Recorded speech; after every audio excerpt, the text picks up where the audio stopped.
নমস্কার বন্ধুরা, শর্মার রান্নাঘরে সকলকে স্বাগতম। চলে এলাম আবারও একটা নতুন রেসিপি নিয়ে। আজকে নিয়ে এসেছি আলু দিয়ে কাতলা মাছের পাতলা ঝোলের একটি রেসিপি। কাতলা মাছের এই পাতলা ঝোল খেতে কিন্তু লাগে খুব সুন্দর। গরম ভাতের সাথে এই পাতলা ঝোল একেবারে জমে যায়। আমরা প্রত্যেকেই এই পাতলা ঝোল বাড়িতে রান্না করে থাকি, কিন্তু আমি যেভাবে রান্না করি সেই রেসিপি আজকে শেয়ার করব আপনাদের সঙ্গে। তাহলে চলুন দেরি না করে শুরু করে ফেলি আমাদের আজকের রেসিপি। প্রথমে দেখে নিই উপকরণ। এখানে আমি আলু নিয়েছি, আলুটা সরু সরু করে কেটে খোলা ছাড়িয়ে ভালো করে ধুয়ে নিয়েছি। আর নিয়েছি ধনিয়া পাতা, একটা মিডিয়াম সাইজের পেঁয়াজ আর টমেটোটাকে লম্বা লম্বা করে কেটে নিয়েছি। আর নিয়েছি কয়েক পিস কাতলা মাছ। এটা আমাদের পুকুরের কাতলা মাছ, এটা খুব একটা সাইজে বড় না। কাতলা মাছটাকেও কেটে আমি সুন্দর করে ধুয়ে নিয়েছি। এবার এর উপরে দিয়ে দিচ্ছি হলুদ গুঁড়ো আর দিয়ে দিচ্ছি লবণ। হলুদ আর লবণ দিয়ে আমি এই মাছটা ভালো করে মাখিয়ে নেব। আমাদের বাড়ির সকলেই এই কাতলা মাছের পাতলা ঝোলটা খেতে খুব ভালোবাসে। আর আমি এখানে শুধু আলু দিয়ে করছি, আপনারা চাইলে শীতের সবজি যেমন ফুলকপি বা অন্য কিছু সবজি দিয়েও করতে পারেন। মাছে হলুদ মাখানো হয়ে গেছে। এরপর একটা আমি কড়াই গরম করে নিয়েছি। এই কড়াইয়ের মধ্যে দিয়ে দিচ্ছি কিছুটা সর্ষের তেল। সর্ষের তেলটা আমি খুব ভালো করে গরম করে নেব। দেখুন তেলটা কিন্তু খুব ভালোভাবে গরম হয়ে গেছে। এবার এই তেলের মধ্যে আমি মাছগুলো একটা একটা করে দিয়ে দিচ্ছি। মাছটা তেলে দেওয়ার সময় আমি আঁচটা কিন্তু একদম লোতে রেখেছি। মাছ দেওয়া হয়ে গেলে এটা আমি মিডিয়াম আঁচে দিয়ে মাছটা ভেজে নেব। মাছ দেওয়া সব হয়ে গেছে। এবার অপেক্ষা করব এক পিঠে লাল হওয়া পর্যন্ত। দেখুন এখানে আমার এক পিঠ লাল করে ভাজা হয়ে গেছে।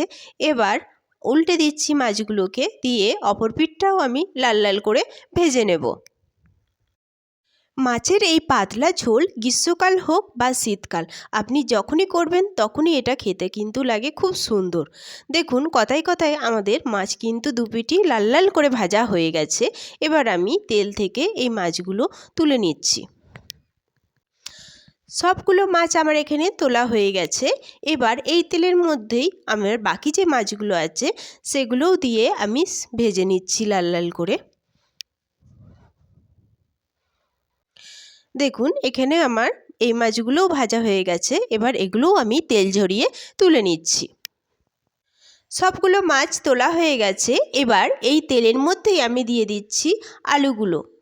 এখানে আমি 3টে মিডিয়াম সাইজের আলু নিয়েছিলাম।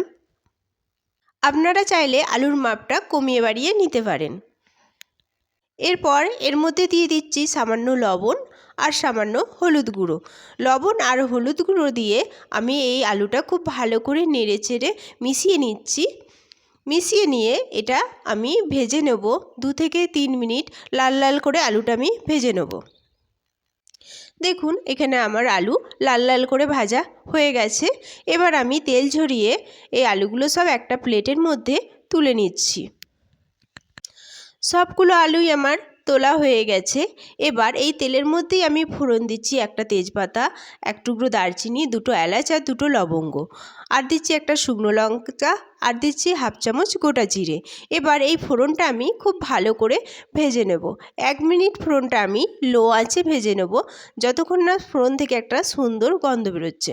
ফোড়ন ভাজা হয়ে গেছে। এবার এর মধ্যে আমি দিয়ে দিচ্ছি একটা আমি মিডিয়াম সাইজের পেঁয়াজ নিয়েছি। পেঁয়াজ দিয়ে এই পেঁয়াজটাকেও আমি ভালো করে ভেজে নেব। কাতলা মাছের এই পাতলা ঝোলটাতে কিন্তু আমি খুবই অল্প তেল ব্যবহার করেছি, সেটা দেখেছেন। আমি একেবারেই তেল দিয়েছি, আর তেল দিইনি। পেঁয়াজ ভাজা হয়ে গেছে। এবার এর মধ্যে দিয়ে দিচ্ছি রসুন বাটা হাফ চামচ, আদা বাটা হাফ চামচ। রসুন বাটা আর আদা বাটা দিয়ে এইটাকে আমি 1 মিনিট একটু ভেজে নেব। রসুন আর আদার যে কাঁচা গন্ধ থাকে সেইটা কেটে যাওয়া পর্যন্ত। রসুন আর আদাটা যদি না ভাজা হয় তাহলে এর কাঁচা গন্ধটা খুব বাজে লাগে। দেখুন রসুন আর আদা বাটা ভাজা হয়ে গেছে। এবার এর মধ্যে আমি দিয়ে দিচ্ছি হলুদ গুঁড়ো, জিরের গুঁড়ো, ধনিয়া গুঁড়ো, শুকনো লঙ্কার গুঁড়ো, আর রঙের জন্য দিয়ে দিচ্ছি কাশ্মীরি লঙ্কার গুঁড়ো, আর দিচ্ছি লবণ। আর মশলা না ধরার জন্য দিচ্ছি সামান্য জল। এবার এই মশলাটা আমি কষিয়ে নেব। মশলাটা আমি নেড়ে চেড়ে 3 থেকে 4 মিনিট কষিয়ে নিচ্ছি, যতক্ষণ না এর কাঁচা গন্ধ কেটে যাচ্ছে আর মশলা থেকে তেল ছেড়ে দিচ্ছে। দেখুন আমি 3 থেকে 4 মিনিট মশলাটা কষিয়ে নিয়েছি, এতেই কিন্তু মশলা থেকে তেল ছেড়ে দিয়েছে। এই মশলা কষানোটা যত সুন্দর হবে তরকারির স্বাদটাও কিন্তু ততটাই সুন্দর হবে। মশলা কষানো আমার হয়ে গেছে, এবার এর মধ্যে আমি দিয়ে দিচ্ছি ভাজা আলুগুলো। ভাজা আলু দিয়ে দিচ্ছি আর তার সাথে দিয়ে দিচ্ছি টমেটো কুচি। আমি এখানে 2টো মিডিয়াম সাইজের টমেটো নিয়েছি, সেই টমেটোগুলো দিয়ে দিলাম। এরপর নেড়েচেড়ে আমি ভালো করে মিশিয়ে নিচ্ছি।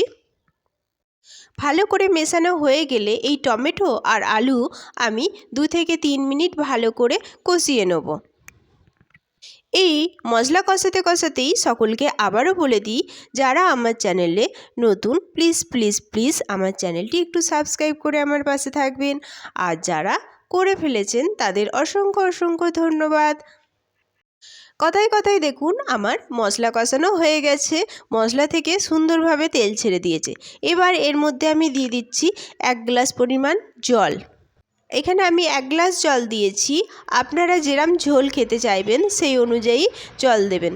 জল দিয়ে আমি নেড়েচেড়ে ভালো করে মিশিয়ে দিয়েছি, দিয়ে এটা ঢেকে দিচ্ছি 5 মিনিটের জন্য। ফিরে আসছি 5 মিনিট পর। দেখুন ঢাকনা খুলে দিচ্ছি, আমাদের আলু কিন্তু খুব ভালোভাবে সেদ্ধ হয়ে গেছে। খুন্তির সাহায্যে দেখিয়ে দিচ্ছি, দেখুন 5 মিনিটই আলুটা কিন্তু খুব সুন্দরভাবে সেদ্ধ হয়ে গেছে।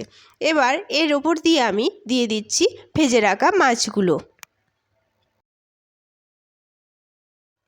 মাছগুলো সব দেয়া হয়ে গেছে, এবার আমি হালকা করে এটা নেড়ে ঝোলের মধ্যে মাছগুলোকে ভালো করে মিশিয়ে দিচ্ছি। মেশানো আমার হয়ে গেছে। এরপর আমি এটা জাল করে নেব আরও 2 মিনিট। আর ঢাকা দেওয়ার প্রয়োজন পড়বে না, আমি না ঢাকা দিয়েই এটা জাল করে নেব আরও 2 মিনিট। এখানে আমার 2 মিনিট জাল করা হয়ে গেছে। এরপর এর ওপর দিয়ে আমি দিয়ে দিচ্ছি 1/2 চামচ গরম মশলা আর দিচ্ছি ধনিয়া পাতা। এই ধনিয়া পাতার ফ্লেভারটা কিন্তু এই ঝোলের সাথে খুব ভালো লাগে। এবার এই সমস্ত দিয়ে আমি এটাকে আবারও একটু নেড়েচেড়ে মিশিয়ে নিচ্ছি। ধনেপাতা আর গরম মশলা দিয়ে আমি নেড়েচেড়ে মিশিয়ে নিলেই কিন্তু আমাদের পাতলা ঝোল একেবারে রেডি। দেখুন পাতলা ঝোল রেডি হয়ে গেছে, আমি নামিয়ে নিচ্ছি। এবার পরিবেশনের জন্য আমি একটা পাত্র নিয়ে নিয়েছি, এর মধ্যে আমি এই কাতলা মাছের ঝোলটা পরিবেশন করে নিচ্ছি। দেখুন এটা দেখতে কত সুন্দর হয়েছে, আর এই পাতলা ঝোলটা খেতেও কিন্তু অসাধারণ। আপনাদের সকলের কাছে অনুরোধ রইল, আমার মতো করে একবার এই কাতলা মাছের পাতলা ঝোলটা অবশ্যই বাড়িতে ট্রাই করবেন। আশা করছি আপনাদের সকলের ভালো লাগবে। দেখুন আমি একটা পাত্রে পরিবেশন করে নিয়েছি এই পাতলা ঝোলটা, এটা কত সুন্দর হয়েছে দেখতে। আমার রেসিপিটি কেমন লাগলো অবশ্যই কমেন্টে জানাবেন। আজ এই পর্যন্তই, দেখা হবে আবারও একটা নতুন রেসিপি নিয়ে। ততক্ষণ সবাই সুস্থ থাকবেন, ভালো থাকবেন। সকলকে অনেক অনেক অনেক ধন্যবাদ।